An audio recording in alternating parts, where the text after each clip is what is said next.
you and I were talking about this thing of learning how to live, how to be happy in living. My goodness alive, I have met grumpy people, people who are complaining. You know what they're going to answer you even before you ask the question. Why, good morning, how do you feel? How are you? Oh, not so well. You'd get the shock of your life if sometime that same person would say, oh, I feel so wonderful. It's so good to be alive. Isn't life wonderful? You'd just faint if they ever said those words to you. But you want to know something? There's a secret in learning how to live and how to be happy in living. As I told you yesterday, one of the unexplainable, but one of the true mysteries of life is the fact that you never lose anything that you give. Never. I don't care how much it is. I don't care what it is. I don't care in what form it is that you give it. You never lose anything that you give. It was Jesus himself who said, "He that loseth his life for my sake shall find it."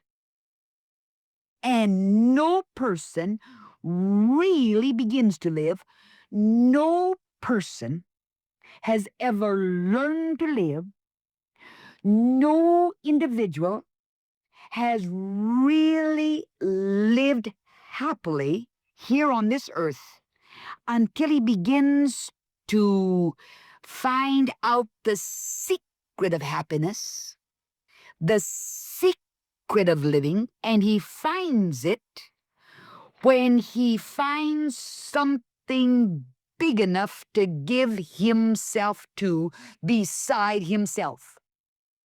Too many people give, all right, but they give to themselves. What do I get out of it? Many a person gives. Oh, I have found people who give, all right, but they give with a selfish motive. Every time they give with a mental attitude, what am I going to get out of it? They give expecting to receive something from it. They give selfishly. You've learned the secret of giving when you give, not expecting to get anything in return. When you learn to give unselfishly, it's then that you have found real happiness in giving, and it's then that you never lose in giving, and it comes back to you 100-fold. Oh, that's glorious. And I've learned something else, and that is the fact that you never get rid of your own troubles unless you take upon yourself the troubles of others. I don't care how big your troubles are. I don't care. I'm talking to you this very hour, and I may be talking to somebody whose troubles are so big you say, Miss Kuhlman, you don't know how big my troubles are. Well, maybe I don't, but I do know one thing, that the very best way in the world to get rid of your own troubles is to take on the troubles of somebody else. And when you take on somebody else's troubles, your own troubles are going to just fade into insignificance. And suddenly at the end of the day, you're going to look around and say, what became of my troubles? When I got up this morning, I felt like I had such big troubles. They were bigger than anybody else in the whole world. And suddenly I went over to my next door neighbor, and she told me all about her troubles, and I took her troubles upon myself, and I tried to help her. And in helping her, here I am, the close of the day, and My word, what happened to my own troubles? They just evaporated like that candy cotton used to evaporate at the old-fashioned county fairs, you know? That old-fashioned cotton candy just evaporated and you didn't know where it went. Oh, sure. When you find yourself oppressed by melancholy, the best way is to go out and find something kind to do for somebody else. For when I dig a man out of trouble, the hole which is left behind is the grave where I bury my own sorrow. Then, beloved, go out each day and do something that nobody but a Christian would do. I heard a gentleman the other day tell something that impressed me greatly. He was from the South. He said he was born and grew up in White County, Georgia.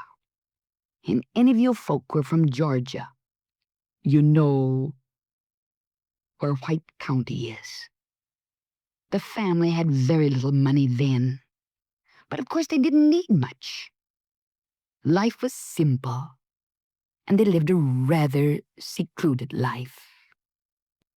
He said it was Christmas Eve when he was just 7 years of age, and his father was going to drive into the little village and told him that he could go along.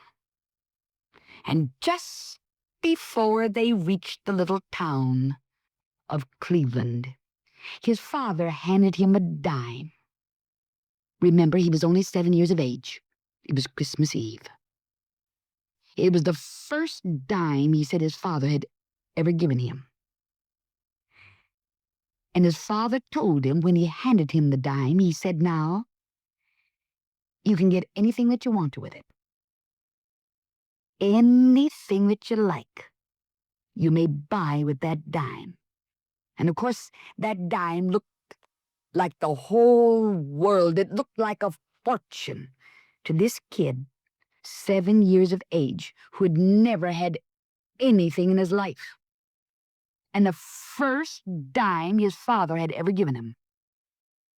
Well, he said when they got to town, he began looking in the stores for something he could buy. He said he could have spent a peck of dimes because there were so many things he wanted, and they looked so big and looked so wonderful to him. Well, he saw some oranges, the first he had ever seen, and he wondered how an orange tasted. Then he saw a big red tablecloth with a part of the Constitution of the United States printed on it. Oh, he wanted one of those, the worst. How he wanted that big red tablecloth with a part of the Constitution of the United States printed on it. Oh, he wanted it so badly, but he passed it by. Then there were toys. He said he'd never forget that red striped candy. There were 100 things he wanted to buy.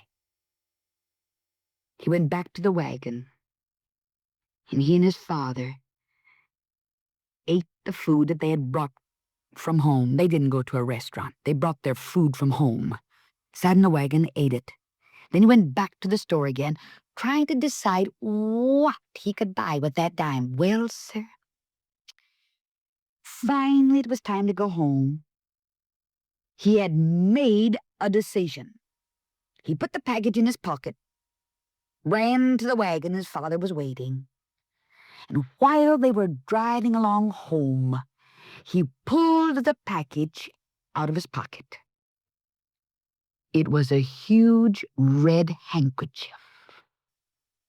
He looked up at his father, handed that big red handkerchief to him and said, "I bought you a Christmas present."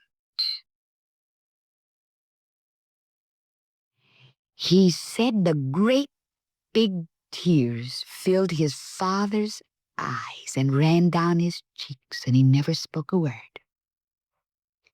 He said I could feel the thrill that my father felt, but he said my dad's thrill was nothing to be compared with what I felt on the inside of me when I handed him the big red handkerchief that I had bought with the only dime I had ever possessed and said, "I bought you a Christmas present." Beloved, this is a great big world, and there's so many ways I could spend my little life. In fact, there's so many ways I would like to spend it. It's hard to know just what to do. I can spend it all just for myself. But I've learned that the best and biggest way I can invest this little life of mine is to give it back to the Father who gave it to me, and to give it to you, that I may help to make your burdens a little lighter. Amen.